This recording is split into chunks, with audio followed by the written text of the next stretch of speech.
week's episode of Coffee with Jim and James. James, before we get started, Laura and I really haven't met, but we have met. She may not remember it. Let me tell you a quick story. Do I have a minute, James? Always. All right. I mean, you have a microphone. Yeah. I was sailing or piloting my schooner down the Florida Keys on my way to Key West when all of a sudden disaster struck. My props stopped working. You know, this can be a problem in the high seas, right? Sure. So I look back there and what's caught in my propeller? Corn stalks. And I'm like, corn stalks. Yeah, I'm in trouble.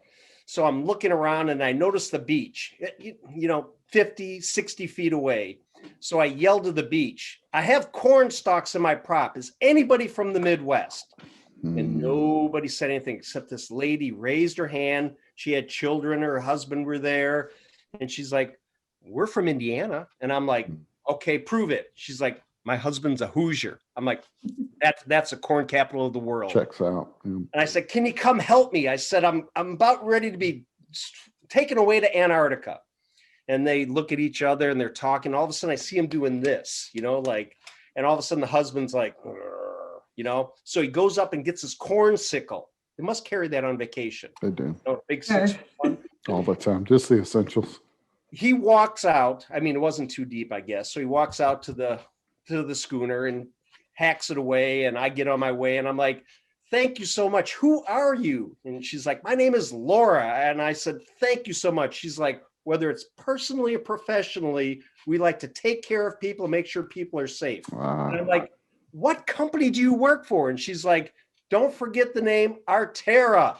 Wow. Stuck with me ever since. I almost renamed the ship Arterra because of that incident. Never happened. None of that happened. You don't know that. It's possible. It's possible. He's quite the storyteller. Laura, welcome to the show. Welcome. You're officially part of the club now once Jim makes a intro about you, I guess. I'm honored, Jim. Thank you. Yes. But Laura's joining us today. Laura, we're going to try something a little bit different today. So you are the guinea pig. Okay. We'll see how it works. If not, I mean, we haven't been canceled in almost a year. In a year? We're really close, Jim. This may be our year episode. Yeah. We should have wore hats. Yeah. You are. Oh, yeah. Laura, I'm going to rattle off some questions because I think, when we give our elevator pitch kind of, come on, Laura, tell us about yourself in the industry. We all have that robotic pitch, which I'll let you do in a little bit. But okay. I don't think that paints a perfect picture for our audience on, just who Laura is. So you down? Sure. Ready. Right. I like it. Jim, are you ready for this? I'm waiting with bated breath. Just made it up like your intro. All right. So, Laura, are you a breakfast or dinner person? Dinner. All right. And if it's dinner, what perfect meal? What would your last supper be? Spaghetti. I'm a carb girl. Pasta. Yeah. She runs a lot. I'm sure it's fine. Laura, what about, let's say, there's always Star Trek people and Star Wars people? Neither. Same. I feel like people's heart just hurt. I know. I'm sorry. I know there's such a fan, but I'm just not. Not her cup of tea. So tea or coffee? My coffee? Tea or coffee? Oh, coffee. Amen. 3 cups a day. At least. Mm-hmm. 4 today because you got to work with Jim. All sure. Right. Let's see. What about family? What's your family at home? What does that look like for you? I have my husband, who's a true Hoosier, and then I have 2 little girls, a 3-year-old and a 2-year-old, and they're actually 2 girls with boy names, Blake and Reagan. Awesome. Nice. I have a 4-year-old girl at home teaching me everything I don't know. Oh, yes, every day. every day. Awesome. Well, Laura, I think that says a lot about who we're talking with today. But Laura, let's talk about you in the industry. Let's talk about your journey. You are the VP of Communications at Arterra. Is that correct? All right. So tell us a little bit about your journey kind of in this brand communication marketing world, how you got to where you are, And then now kind of switching gears over this past year with Arterra, Mhm. how's that looked with that group as well? Yeah, sure. So I would say that my path started by a connection that I had about 8 years ago to land an interview with Miller Pipeline for their communications department. And I remember sending the website link to my dad because growing up, he was a welder in a local union Awesome. in Vermont. He worked on nuclear plants. So I asked him to kind of vet the company for me and explain honestly exactly what they did because I had no idea. So, And he strongly suggested that I apply. And honestly, the rest is history. I was there for pretty practically 8 years, and I grew professionally in parallel with the growth of that company. And I think the largest pivot was last year when Enverge, which was collectively Miller Pipeline and Minnesota Limited, they combined with Power Team Services, which is now Arterra Services, and that was in April of last year. And awesome. that combination really offered a lot of opportunities for employees, and luckily I was one of them. So when I jumped into my new role at Arterra, there was a branding project already underway with a talented team, and so they rebranded of August of last year, which is Arterra Services. So that's kind of how that company was created, and hopefully when you go on the website and social networks and everything, you can see that the brand is professional, it's bold, it's sophisticated, and it's built on the cultures of the operating businesses that they own and our 4 core values, and most importantly, our people. All the photography on the website, the social networks, everything like that, it's our actual people doing the work. Yeah. And I think that, and you probably feel the same, James. I mean, that's imperative to any brand narrative and story. I mean, and because full disclosure, Laura, and you probably already know this, but I've worked with your teams for a while on trying to access all those images because they're so great. They And are. there's nothing like, especially those of us on this side of the industry that have to see it. There's just you can't tell the story quite the same with the stock images out there, Oh gosh, especially in no. our industry. If I have to see that same guy again, in that same stock photo, it doesn't tell my story. Mm-mm. Exactly. Y'all have always, It's I've not authentic always or real. impressed me with that part. Y'all's Oh, imagery great. is fantastic, fantastic. Great. Thank you.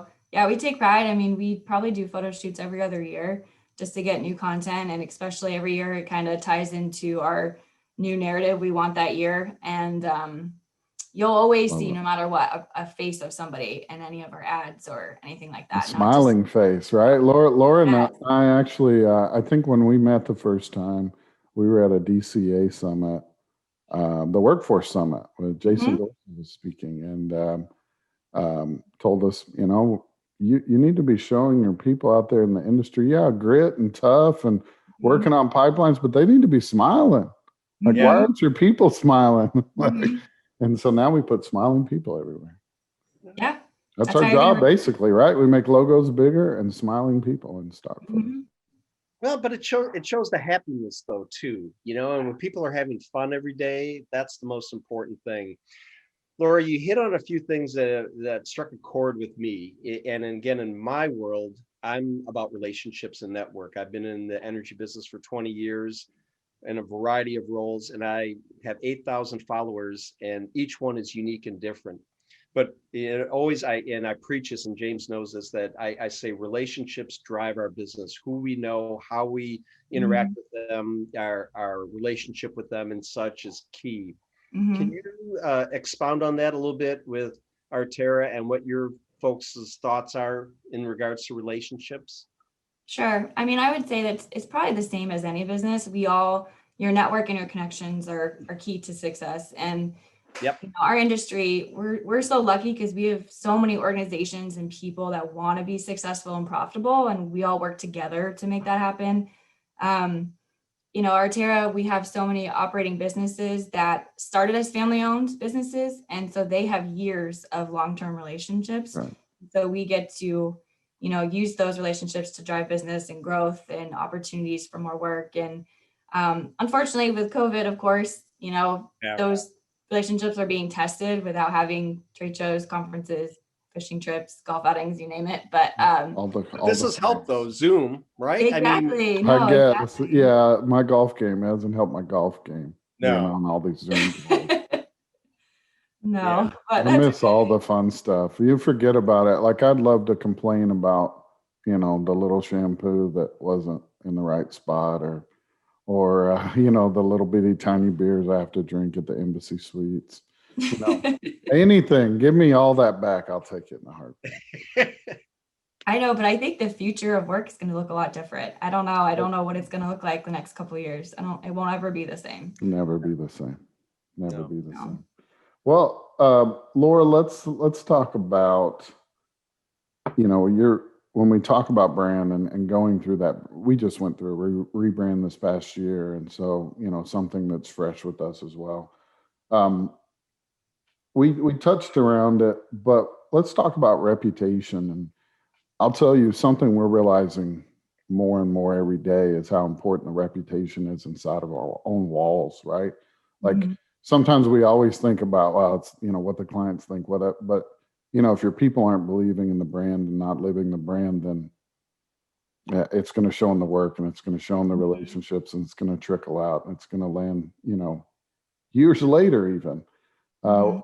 what you want to talk on that a little bit, how important reputation is, both internal and external?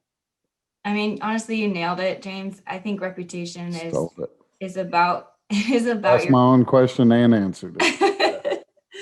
I mean, but I truly believe reputation is all about your people. Yeah. If your people feel valued and recognized and part of your end goal, they're going to tell your own story. Like you don't even have to do it. They're going to do it for you.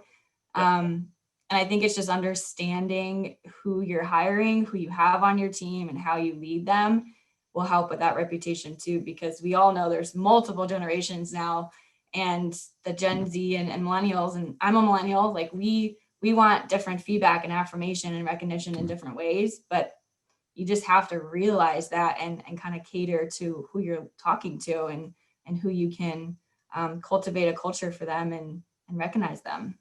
Yeah. I was People waiting just for want to that be word, heard, right? culture, right? Mhm. Yeah, It's such culture's a- culture's big. You know, I hate it because it's almost turning into a buzzword a little bit. And Laura, I'm Mhm. sure you read enough and see enough in the industry.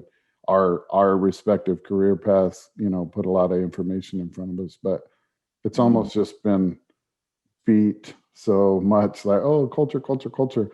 But culture, I mean, culture's everything. You know that it's Yeah. so hard to throw a blanket over culture because man, it's every piece of communication to everything in between. It's just man, we've got a lot of job security, Laura. There's a lot of things in brand, right?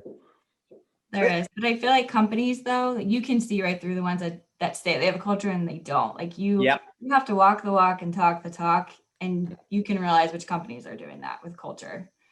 I agree with you because we talk a lot about in the industry, and we may not use the term culture, but sometimes we use the term good people or whatever the Mhm. term may be.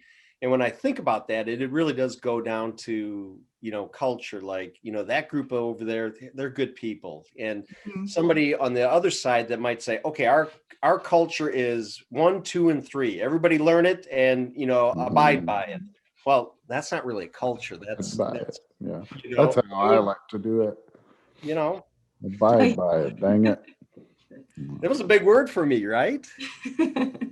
Laura, I do, you know, this conversation has brought me to a place, James. It's brought me to a place where I have a very important question to ask Laura. Laura already knows it because I think she like is a lurker, listener, watcher. Like every once in a while she watches them. She does. She You already think knows. so? She's been This is a hard practicing. question. This is a hard one. It's VP riveting. of communications. She's practiced. Laura, Yeah. let me ask you a very important question. Okay. Do you love what you do? I sure do. You gotta hit her with the why I because do. I normally James does this. So yeah.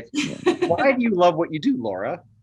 It all stems to what we've been talking about, the people. I've Yeah. just been so fortunate to work with so many intelligent, encouraging leaders and turn into mentors that have helped me in my career and also our friends. And it's the people. And I never thought driving by a job site, I would be so excited and kind of drive really extra slow and look and say, I know what they're doing.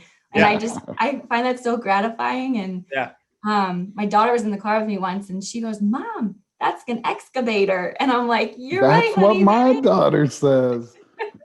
I'm like, that is such a Looks win. over my shoulder and sees them Yes. working, and she goes, I know what that is. But I think that's so cool. I never thought I'd be in this industry, but I would never choose another one. Like I'm set. I love what I do.